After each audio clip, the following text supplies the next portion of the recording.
Bonsoir à tous et merci de nous rejoindre sur France 3. C'est parti pour une heure d'information nationale et internationale. Ce sera à 19h30. Le journal de la rédaction nationale reviendra sur cette bonne nouvelle pour les chantiers de Saint-Nazaire. De nouveaux navires de croisière de grand standing vont être construits. Montant de la commande 1,2 milliard d'euros.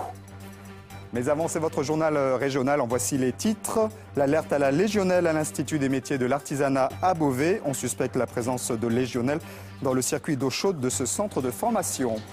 C'est aujourd'hui la journée mondiale du bénévolat. Sans eux, beaucoup de choses ne seraient pas possibles. Les bénévoles sont indispensables.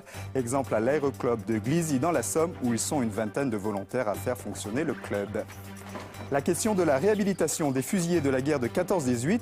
Faut-il les réhabiliter? Aucun, tous ou au cas par cas? Cette question se repose notamment ce week-end dans l'Aisne à l'occasion de la commémoration des fusillés de Vingré.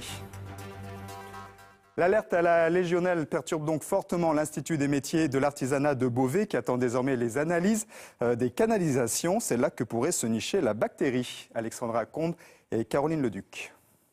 Aucun repas servi, la cantine du centre de formation des apprentis est déserte, tout comme ses laboratoires alimentaires. Les élèves ont laissé la place aux techniciens sanitaires. Objectif, traiter les canalisations du bâtiment au chlore suite à une forte suspicion de présence de légionelle.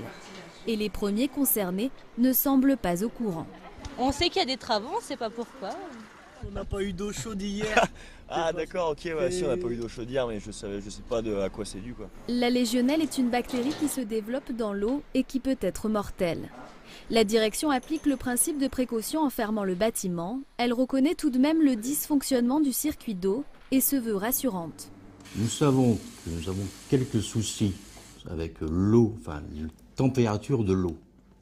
Notamment, c'est un problème avant tout de confort. Bon, il n'y a pas de risque potentiel jusqu'à présent. Des connaissances d'informations comme quoi le risque était bien là, nous avons procédé à la fermeture des laboratoires et du service restauration, de façon à ce que personne ne soit impacté. Gilles Mété, ce syndicaliste, dénonce depuis plus de 2 ans les insuffisances du système.